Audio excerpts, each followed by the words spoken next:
গপ্পপুর লোকালে আপনাদের স্বাগতম। আজকের গল্প সত্যজিৎ রায়ের লেখা মহারাজা তারিণী খুড়ো। সত্যজিৎ রায় জন্মগ্রহণ করেন ২রা মে ১৯২১ সালে আর মৃত্যুবরণ করেন ২৩শে এপ্রিল ১৯৯২ সালে। তিনি ছিলেন একজন ভারতীয় চলচ্চিত্র নির্মাতা, চিত্রনাট্যকার, শিল্প নির্দেশক, সঙ্গীত পরিচালক এবং লেখক। তাকে বিংশ শতাব্দীর অন্যতম শ্রেষ্ঠ চলচ্চিত্র নির্মাতাদের একজন হিসেবে গণ্য করা হয়। সত্যজিতের জন্ম কলকাতা শহরে সাহিত্য ও শিল্প সমাজে খ্যাতিনামা রায় পরিবারে। তার পূর্বপুরুষের ভিটা ছিল তৎকালীন ব্রিটিশ ভারতের ময়মনসিংহ জেলার কিশোরগঞ্জে মহকুমার কাদিয়াটি উপজেলার মসুরা গ্রামে। তিনি কলকাতার প্রেসিডেন্সি কলেজ ও শান্তিনিকেতনে রবীন্দ্রনাথ ঠাকুর প্রতিষ্ঠিত বিশ্বভারতী বিশ্ববিদ্যালয়ে পড়াশোনা করেন। সত্যজিতের কর্মজীবন একজন বাণিজ্যিক চিত্রকর হিসেবে শুরু হলেও প্রথমে কলকাতায় ফরাসি চলচ্চিত্র নির্মাতা রওয়ানের সাথে সাক্ষাৎ ও পরে লন্ডন শহরে সফররত অবস্থায় ইতালীয় নব্য বাস্তববাদী চলচ্চিত্র লাদ্রি দি বিচিক্লেত্তে বাংলা তর্জমা করলে হয় বাইসাইকেল চোর, তা দেখার পর তিনি চলচ্চিত্রে নির্মাণে উদ্বুদ্ধ হন। আজকের গল্প মহারাজা তারিণী খুড়ো। প্রধান চরিত্রে তারিণী খুড়ো, ভার্গব রাও এবং হোরেনস্টাইন সাহেব। গন্তব্য স্টেশন গপ্পপুর।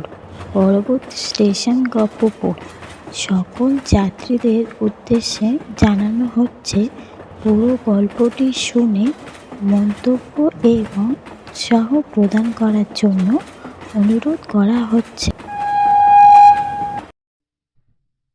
আজ আপনার কপালে ভুকুটি কেন খুড়ো? জিজ্ঞাসা করল ন্যাপলা। এটা অবশ্যই আমিও লক্ষ্য করেছিলাম। খুড়ো তক্তপোষের ওপর বাবু হয়ে বসে ডান হাতটা পায়ের পাতার ওপর রেখে অল্প অল্প দুলছেন। তার কপালে ভাঁজ। খুড়ো বললেন, এই বাদলার সন্ধ্যায় গরম চা যতক্ষণ না পেটে পড়ছে ততক্ষণ ভ্রুকুটি থাকতে বাধ্য। খুড়ো আসার সঙ্গে সঙ্গে চায়ের অর্ডার দেয়া হয়েছে। বেশি দেরিও হয়নি। তাও আমি আর একবার চাকরের নাম ধরে হাঁক দিলাম, ও পাঁচু কাকা, পাঁচু কাকা, আপনার গল্প ফাঁদা হয়ে গেছে। গল্প আমি ফাঁদি না, আমার অভিজ্ঞতার স্টক অঢেল আছে। সে ফুরোতে ফুরোতে তোদের গোফদাড়ি গজিয়ে যাবে। চা এলো। খুড়ো একটা সশব্দ চুমুক দিয়ে বললেন, একদিন কা সুলতানের গল্প তোরা হয়তো শুনেছিস। সেটা ঘটেছিল হুমায়ুনের যুগে। সেরকম আমাকে 5 দিনের মহারাজা হতে হয়েছিল একটা নেটিভ স্টেটে। সে গল্প কি তোদের বলেছি? আমরা সকলে একসাথে না বলে উঠলাম। ওদিকে ন্যাপলা জিজ্ঞেস করলো, আপনাকে সিংহাসনে বসতে হয়েছিল? আজ্ঞে না, 1964-এর ঘটনা। তখন রাজারা আর সিংহাসনে বসে না। ভারত অনেক দিন হলো স্বাধীন হয়ে গেছে। তবে রাজা গুলাব সিংয়ের তখনও খুব খাতির। রাজ্যের সব লোকেরা তাকে মহারাজ বলে সম্বোধন করে। যাকগে, গল্পটা বলি শোন।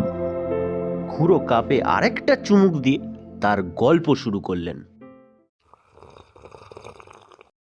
আমি তখন ব্যাঙ্গালোরে, মাদ্রাজে 2 বছর একটা হোটেলের ম্যানেজারি করে আবার ভবঘুরে। সেই সময় একদিন খবরের কাগজে একটা বিজ্ঞাপন চোখে পড়ল। অদ্ভুত বিজ্ঞাপন। ঠিক তেমনটি আর কখনো চোখে পড়েছে বলে মনে পড়ে না। বিজ্ঞাপনের মাথায় একজন লোকের ছবি, তার নিচে বড় হরফে লেখা 10,000 টাকা পুরস্কার।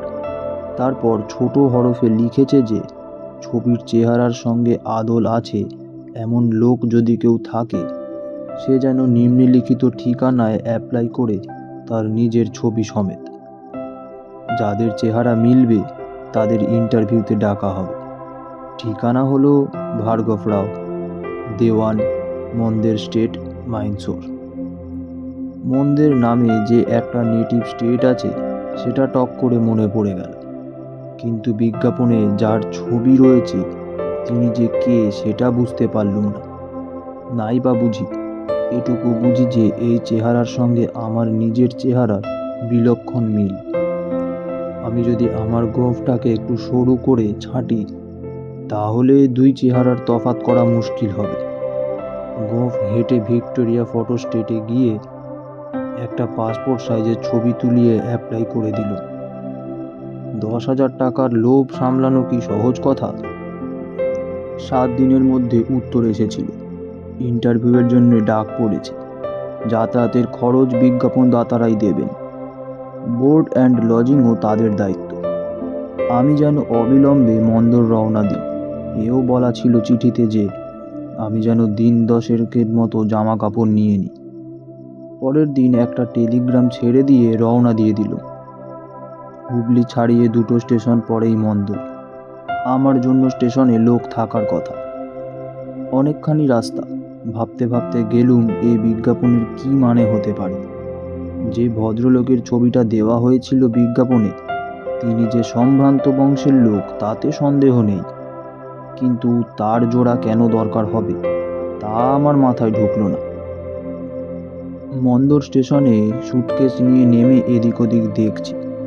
এমন সময় 1 বছর 60-এর ভদ্রলোক আমার দিকে এগিয়ে এলেন। You are mister Banerjee? আমার দিকে ডান হাত বাড়িয়ে জিজ্ঞাসা করলেন ভদ্রলোক। তিনি যে রীতিমতো অবাক হয়েছেন সেটা আর বলে দিতে হয় না। আমি বললুম, হ্যাঁ আমি মিস্টার ব্যানার্জি। আমার নাম ভার্গব রাও, আমি মন্দরের দেওয়ান। আমাদের বিশেষ সৌভাগ্য যে আপনার মতো একজন ক্যান্ডিডেট পেয়েছি। কিসের ক্যান্ডিডেট?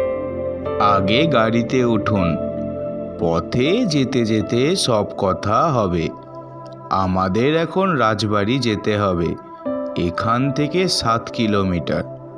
পথে আপনার সব প্রশ্নের জবাব দিতে পারবো বলে বিশ্বাস করি। একটা পুরনো মডেলের সুপ্রশস্ত আর্মস্ট্রং সিডনি গাড়িতে গিয়ে উঠলাম। দেওয়ান সাহেব পিছনে আমার পাশেই বসলেন। জানলা দিয়ে দেখছি দূরে পাহাড়ের লাইন, ভারী মনোরম দৃশ্য। গাড়ি রওনা হবার পর দেওয়ান রহস্য উদ্ঘাটন করতে শুরু করলেন। মিস্টার ব্যানার্জি, আমাদের এখানে হঠাৎ একটা দুর্ঘটনা ঘটায় একটা জটিল পরিস্থিতি দেখা দিয়েছে। আমাদের মহারাজ গুলাব সিং এর হঠাৎ মস্তিষ্কের বিকার দেখা দিয়েছে। হাসপাতালে চিকিৎসা চলেছে। মাইসোর থেকে বড় ডাক্তার এসেছেন, কিন্তু খুব শীঘ্রই আরোগ্যের কোনো সম্ভাবনা আছে বলে মনে হয় না। অথচ আর 3 দিনের মধ্যে মহারাজার কাছের এক অতি সম্মানিত গেস্ট আসছেন আমেরিকা থেকে, ক্রোড়পতি মিস্টার অস্কার হোরেনস্টাইন। উনি প্রাচীন শিল্পদ্রব্য সংগ্রহ করেন এবং তার পিছনে লাখ লাখ ডলার খরচ করেছেন। আমাদের রাজাও সংগ্রহে অনেক পুরনো জিনিস আছে। তার ইচ্ছা ছিল হোরেনস্টাইনকে কিছু জিনিস বিক্রি করা। তার একটা কারণ অবশ্য এই যে আমাদের তহবিলের অর্থাভাব দেখা দিয়েছে বেশ কিছুদিন থেকেই। আমাদের কম্পাউন্ডে ছোট বড় মাঝারি প্রায় গোটা 6 প্রাসাদ রয়েছে। রাজা তাদের মধ্যে একটিকে হোটেলে পরিণত করার সিদ্ধান্ত নিয়েছেন। মন্দরে দেখবার জিনিসের অভাব নেই। লোক আছে, পাহাড়ে আছে, জঙ্গলে বাঘ হাতি হরিণ আছে। তাছাড়া এখানকার আবহাওয়া স্বাস্থ্যকর।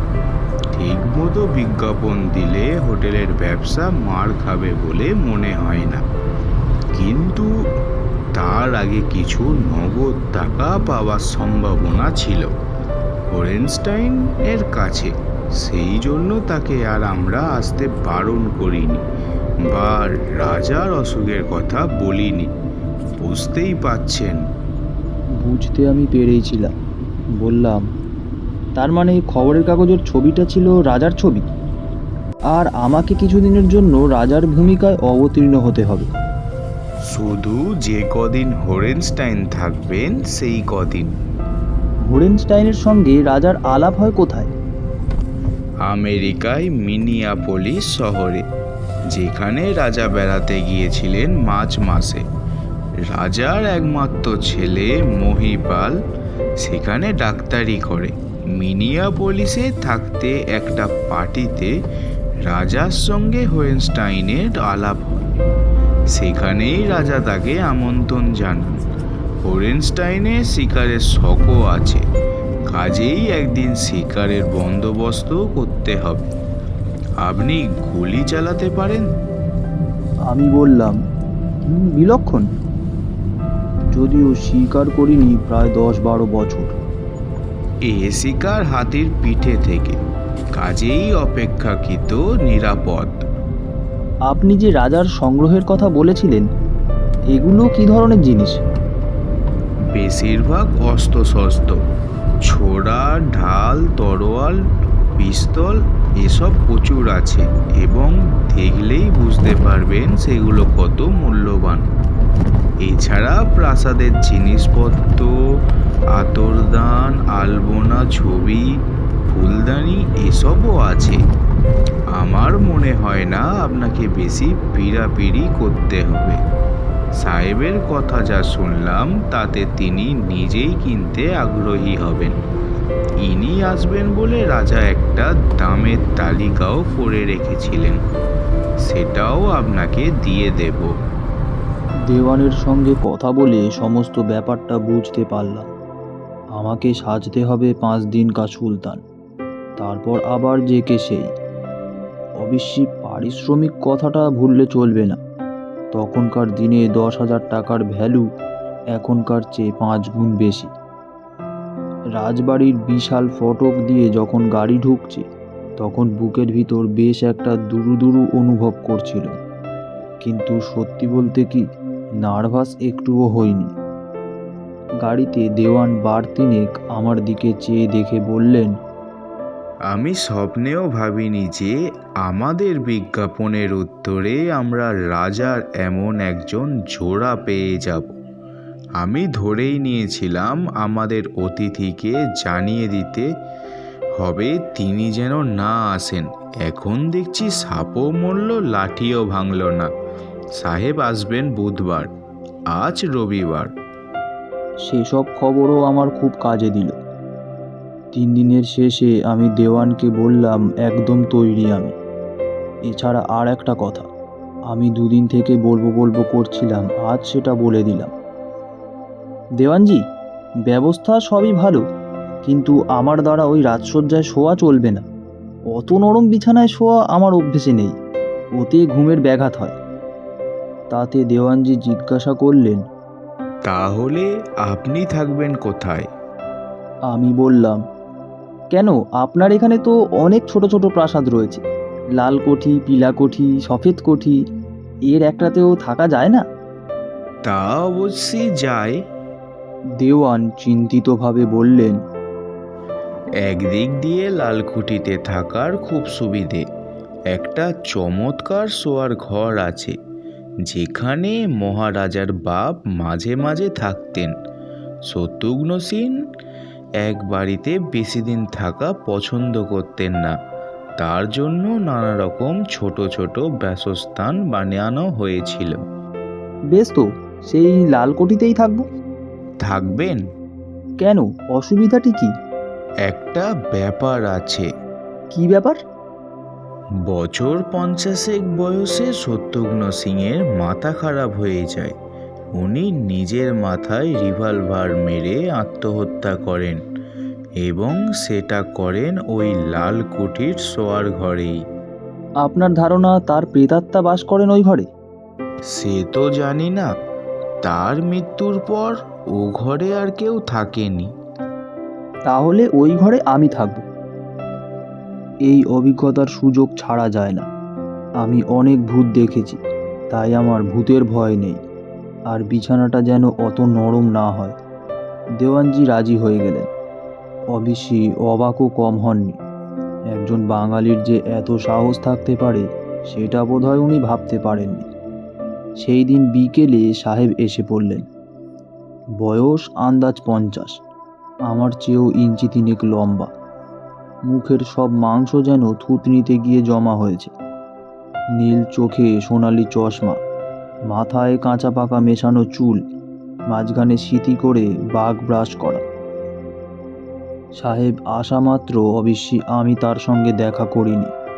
দেওয়ানজি বললেন, লোকটা আগে সাফেদ কোঠিতে নিজের ঘরে গিয়ে উঠুক, তারপর কিছুটা সময় দিয়ে ওকে আপনার কাছে নিয়ে আসব, নইলে পেস্টিজ থাকে না। তবে হ্যাঁ, একটা কথা বলে রাখি, সাহেব মনে হলো একটু তিরিক্ষ মেজাজের লোক। স্টেশন থেকে আসার পথে গাড়ির টায়ার পাঞ্চার হয়, তাতে বেশ ক্ষেপে আছে।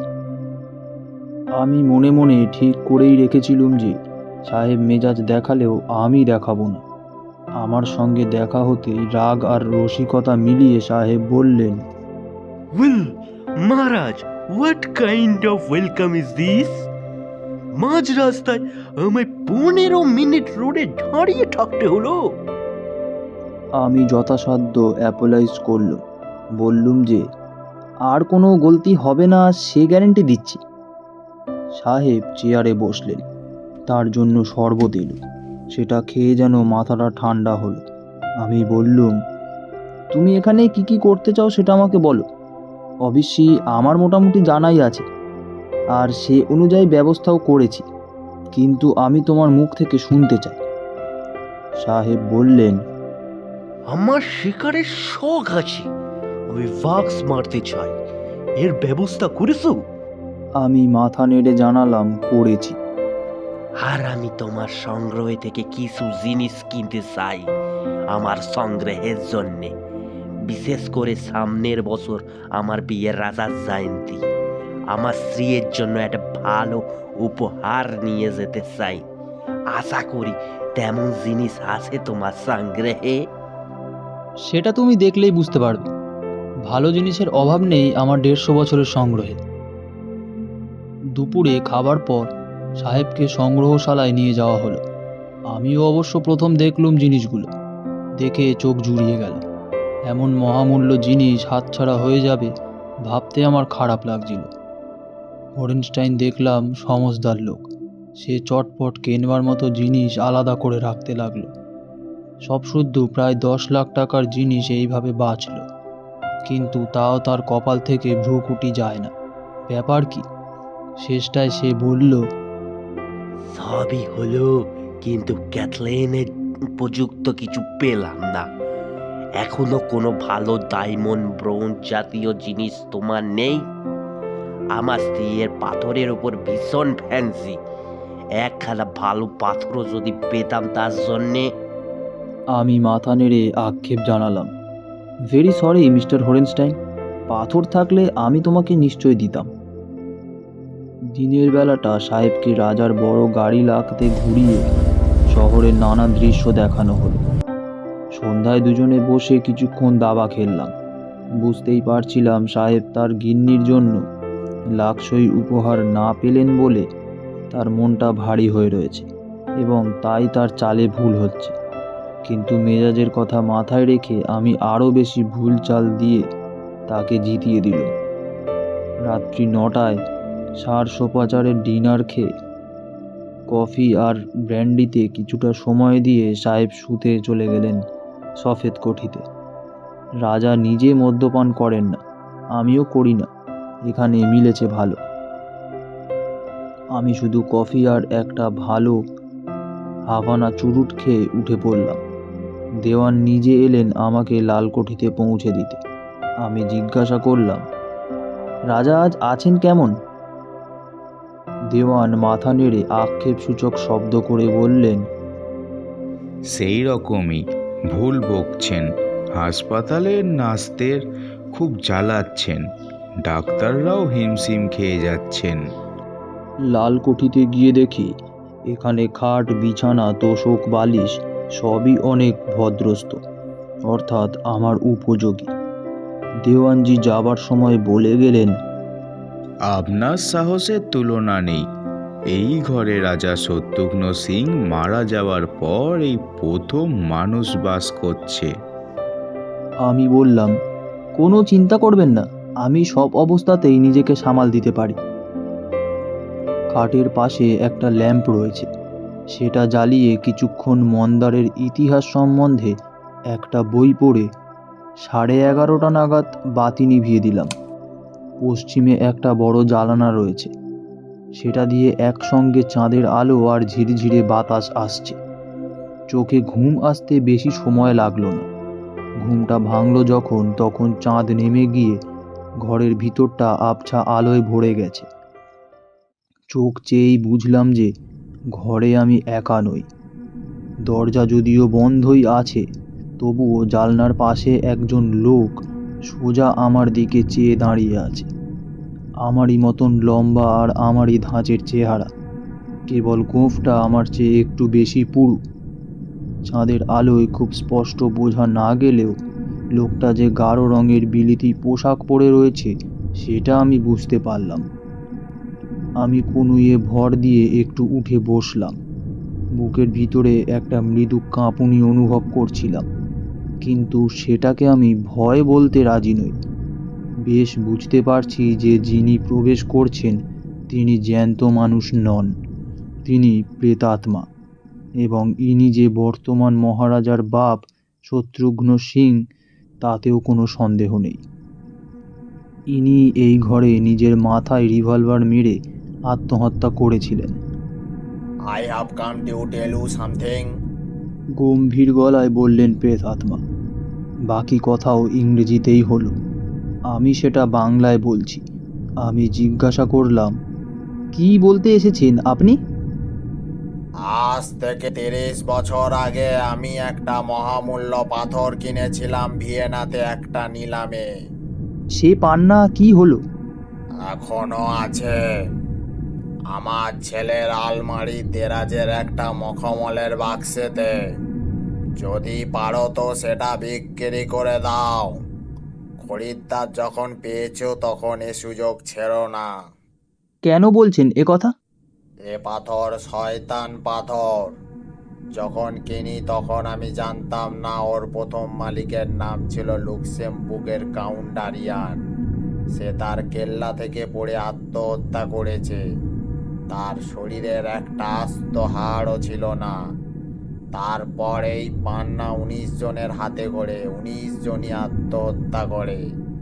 আমি এটা জেনেও পান্নাটি হাতছাড়া করিনি, কারণ এমন আশ্চর্য সুন্দর পাথরের সাথে এমন স্ট্র্যাটেজি জড়িয়ে থাকতে পারে সেটা আমি বিশ্বাস করিনি।